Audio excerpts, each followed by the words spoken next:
Olha que coisa inteligente. O que sobra é a obra, o resto só sobra.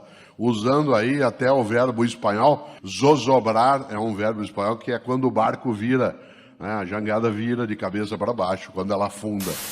A pergunta feita algumas vezes era: no dia que o senhor se for, quando o senhor morrer, quando o senhor encontrar Deus, o que o senhor quer que ele fale para o senhor?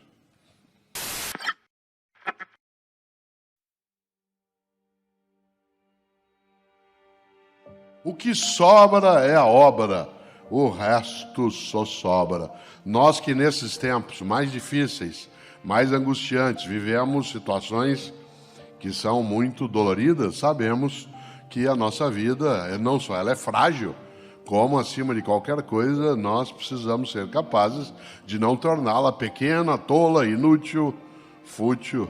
Aliás, exatamente porque eu sou da área de filosofia, vez ou outra, algumas pessoas nas entrevistas, nesses 2 anos pandêmicos mais fortes, perguntavam assim: professor, quando o senhor morrer, olha que pergunta boa para fazer para alguém da área de filosofia, porque a morte estava, como está ainda, muito forte à nossa volta. Como na Vidas Secas de Graciliano, a morte é uma sombra que acompanha toda a história o tempo todo. A pergunta feita algumas vezes era: no dia que o senhor se for, quando o senhor morrer, quando o senhor encontrar Deus, o que o senhor quer que ele fale para o senhor? Olha que pergunta complexa. Primeiro tem um elogio na pergunta, que é a suposição de que é Deus que eu vai encontrar. Tá?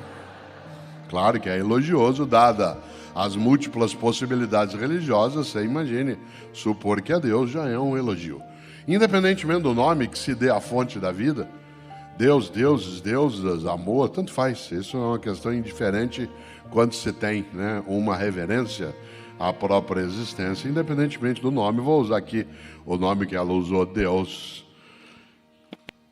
Eu gosto de lembrar da resposta que dei, porque ela é muito forte e eu queria partilhar com você e tem a ver com a palestra. Porque ao perguntar o que o senhor quer que Deus fale, eu digo: eu quero que ele me encontre, olhe para mim e diga: valeu, Cortella. Valeu. Eu te entreguei um dom, um mistério, uma dádiva, que é a vida, e você não desperdiçou com tolice, evitou ser pequeno em exagero, não foi atrás de picuinha, de frutrica. Escorregou às vezes, vez ou outra teve que fazer um esforço maior para não ser banal, para não ser tonto, para não ser egoísta. Mas olhando a tua trajetória, posso eu, de pessoa, se ele me diz, valeu, Cortella. Valer, fazer valer. O que sobra é a obra, o resto só sobra. E essa obra é aquela que você deixa, não no que apodrece, estraga, perece, mas aquilo que fica nas outras pessoas. Graciliano Ramos pereceu como corpo, né, como presencialidade física em 1953, continue em nós, como Ledo Ivo, como tantas mulheres e tantos homens na tua vida e na minha, que se foram e não foram, porque ficam na obra, ficam na vida que se buscou fazer ali o melhor, em vez de se contentar com o menor, quando era possível não fazer. Tudo muda, tudo muda. No grego antigo, panta rei. Nenhuma pessoa toma banho 2 vezes no mesmo rio, porque quando você volta, nem o rio é o mesmo e nem você é o mesmo. Veja, nenhuma pessoa toma banho 2 vezes no mesmo rio, porque quando você volta, nem você é o mesmo e nem o rio é o mesmo. O que que Heráclito sugere com isso? Que a vida é um fluxo contínuo. Esse fluxo contínuo significa que sim, nós temos mudanças velozes, mas não é tudo que é mudado. Quando nós ultrapassarmos a fase mais difícil e pudermos ter alguma regularidade na nossa vida em geral, dentro daquilo que é o enfrentamento, nós não seremos mais do mesmo jeito que éramos, mas não haverá um mundo inédito.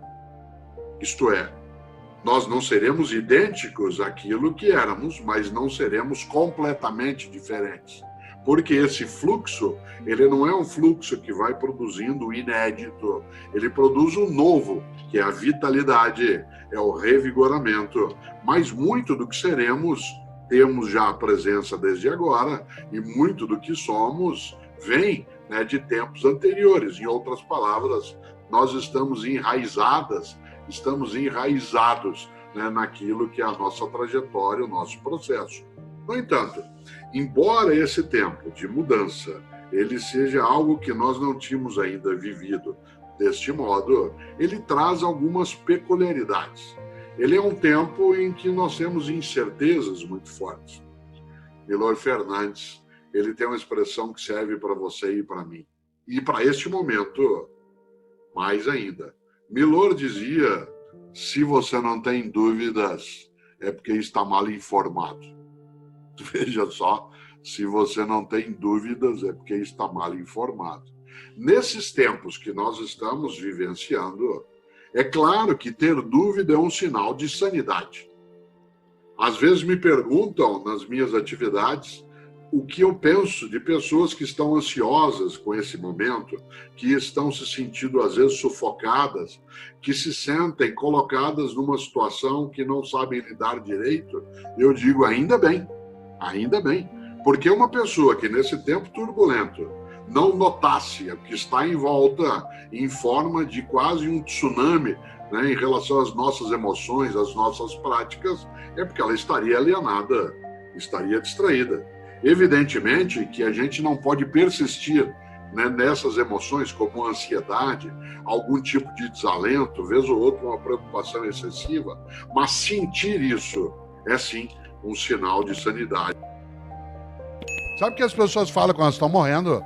Quem aqui é da área sabe, ela gruda na tua mão e fala, doutor, pelo amor de Deus, deixa eu ficar vivo mais um dia só para eu abraçar meu irmão, com quem eu briguei faz 10 anos, a gente nunca mais se falou. Doutor, por favor, deixa eu ficar vivo mais um pouco, só para poder brincar com os meus filhos, que eu achei que eu não tinha tempo.